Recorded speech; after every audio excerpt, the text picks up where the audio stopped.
Chapter 21. In February, Dad got the letter from the government forbidding him from trying to grow anything indoors.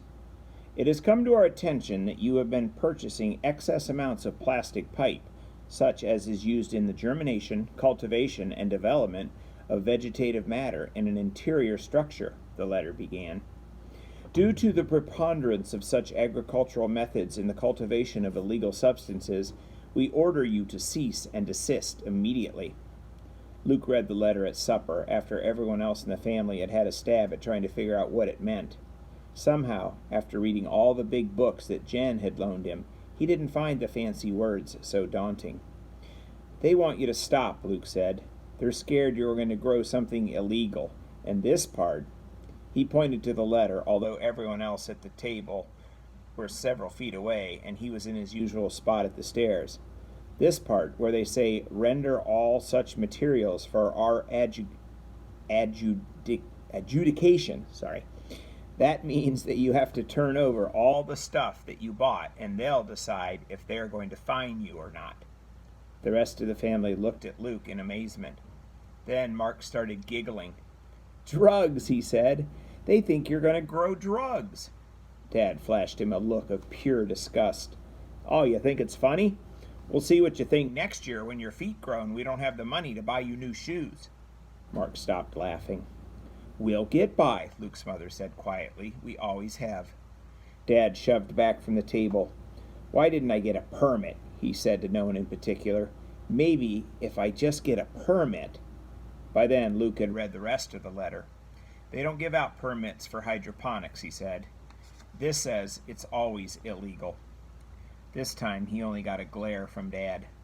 Luke felt his father's disappointment, and seeing his parents so worried about money made a small voice whisper in the back of his head. Maybe if they didn't have you, they could afford everything they want. But he didn't eat that much, and all of his clothes were hand-me-downs from Mark and Matthew. And anyhow, how much could it cost to heat the attic room? Sometimes he found ice crystals on the chair he sat in to watch the neighborhood. He tried to ignore the voice.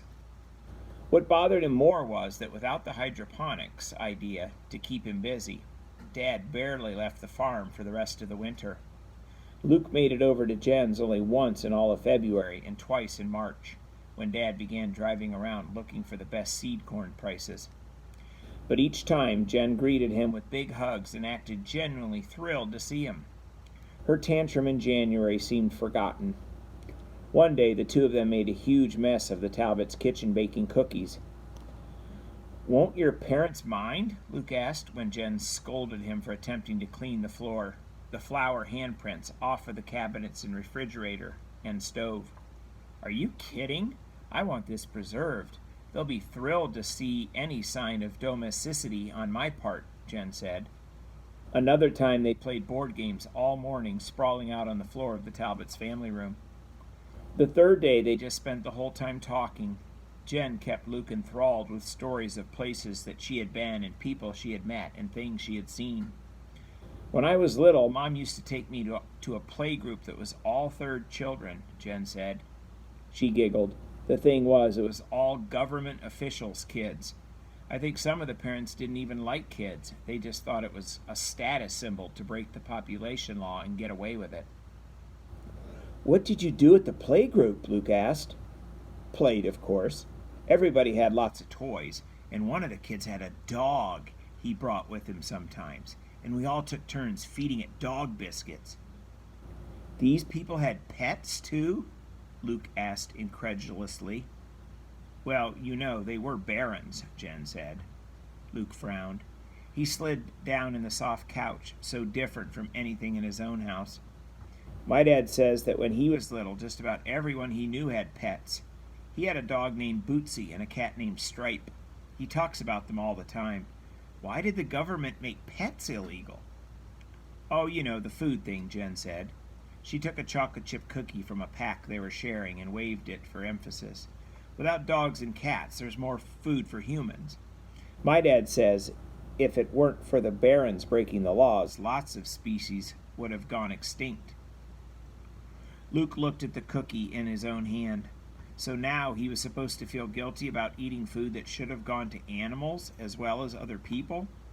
Jen saw his expression. Hey, don't go all dopey on me, she said. It's all a scam, remember? There's more than enough food in the world, especially now that there aren't enough babies being born. What? Luke asked. Well, besides passing the population law, the government went on this big campaign to make women think it was something evil to get pregnant and have kids.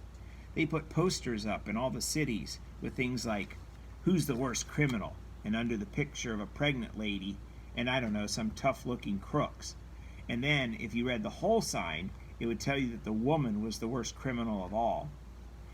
Another one, Jen giggled, it had a picture of a huge pregnant belly with the label, "Ladies, do you want to look like this?" And women aren't allowed to go anywhere once they get pregnant. So now, my dad told me, there are so few babies being born that the population is going to be cut in half. Luke shook his head, confused as usual. So why doesn't the government take down the signs and let people have as many babies as they want? Jen rolled her eyes. Luke, you've got to quit thinking like this makes any sense, Jen said. It's the government, remember? That's why we've got to have the rally. Luke changed the subject as quickly as he could. What do women do if they can't go anywhere the whole time they're pregnant? I don't know about humans, but pigs take almost 4 months to have a baby. Do women stay home all that time? Hiding like us, you mean? Jen asked. But she took the distraction. Lots of them pretend they're just getting fat. My mom says she went shopping the day before I was born, and nobody even noticed. But that's my mom and shopping for you. And then she was off on a tale about her mother taking Jen shopping in a city 10 hours away just because she heard a store sold good purses there. That's probably the only reason my brothers don't turn me in, Jen said. If she didn't have me, my mother would drag them around shopping. Can you see those 2 gorillas with shopping bags? Jen did an impression, walking around with her arms dragging from her imaginary loaded down bags. Even though Luke had only seen her brothers from a distance, he caught the resemblance and laughed. Your brothers would never turn you in, he protested. Would they? Of course not, Jen agreed. They love me. And she hugged herself mockingly and flopped back onto the couch beside Luke. Anyhow, they wouldn't be smart enough to figure out how to turn me in without getting the rest of the family in trouble. What about your brothers? They're not stupid, Luke said defensively. Or do you mean... I mean, would they ever betray you? Jen narrowed her eyes, truly curious. Not now necessarily, but say years from now, if your parents were dead, and it wouldn't hurt anybody but you, and they'd get lots of money for it. It was a question Luke had never considered, but he knew the answer.